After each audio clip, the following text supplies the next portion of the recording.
আমরা ডিসেম্বর মাস থেকে কর্মপরিকল্পনা হাতে নিয়েছিলাম। এই সিসি ক্যামেরা অনেক ব্যয়সাধ্য বিষয় রয়েছে। তো আমরা যেহেতু আমরা মন্ত্রী মহোদয় থেকে শুরু করে সকল পর্যায়ে কথা বলেছি, ইতিমধ্যে আমরা কোন কোন পয়েন্টে সিসি ক্যামেরা স্থাপন করব সে বিষয়ে নিশ্চিত হয়েছি। এবং সিসি ক্যামেরাগুলোর উদ্দেশ্য কী? আমাদের উদ্দেশ্য হচ্ছে চুরি ডাকাতি প্রতিরোধ, ইফটিজিং প্রতিরোধ, এবং এই শহরের মানুষ যাতে নিরাপদে থাকতে পারে এবং যে কোনো ধরনের অন্যায় বা অনিয়মের সম্মুখীন হলে যেন সে বিষয়গুলো প্রমাণগুলো থাকে, সেই উদ্দেশ্যে সিসি ক্যামেরাগুলো আসলে স্থাপন করা হয়। আমরা এবার এই সকল বিষয় মাথায় রেখে সকল বিষয়ে মনোনিবেশ করে যাতে কোনো ধরনের ছোটোখাটো অপরাধও সংগঠিত হতে না পারে সেক্ষেত্রে পয়েন্টগুলো নির্ধারণ করেছি। সাধারণত অপরাধ যে পয়েন্ট হয় সেগুলোকে বলা হয় নিশ। সেই নিশ হচ্ছে অপরাধীদের জন্য আসলে অপরাধ করার আসল ক্ষেত্র।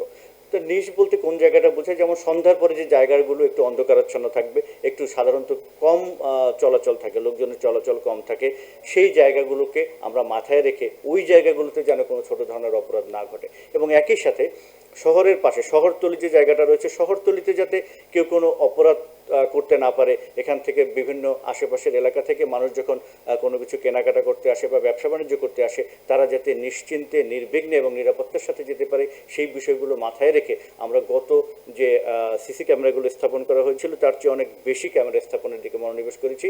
এবং আমাদের কয়েকজন সহকারী পুলিশ সুপার, অতিরিক্ত পুলিশ সুপার, তারা একটা কমিটি করে তারা এই বিষয়ে অভিজ্ঞতা রয়েছে তাদের, তারা বিভিন্ন জায়গায় দেখে শুনে বুঝে সেই পয়েন্টগুলো নির্ধারণ করেছেন এবং একটি খসড়া আমাদের ম্যাপও আমাদের কাছে জমা দিয়েছেন যে কোথায় কোথায় করা যায়। এই প্রক্রিয়া চলমান রয়েছে। ইতিমধ্যেই বেশ কিছু ক্যামেরা সচল হয়েছে বলে আমরা জানি। একই সাথে আমাদের যে কন্ট্রোল রুমটা রয়েছে, আমাদের কন্ট্রোল রুমটা নতুন করে আমরা সাজাতে চাই, পুলিশ কন্ট্রোল রুম। শুধুমাত্র সিসি ক্যামেরা স্থাপন করলে হবে না, এগুলো নিয়ন্ত্রণ করা এবং গতিবিধিগুলো লক্ষ্য করার জন্য আমাদের জনবল এবং আমাদের যে জায়গা, সেই জায়গাটিও আমাদের দরকার রয়েছে। সেই লক্ষ্যে সেটি স্থাপন করার বিষয়েও আমাদের প্রক্রিয়াধীন রয়েছে।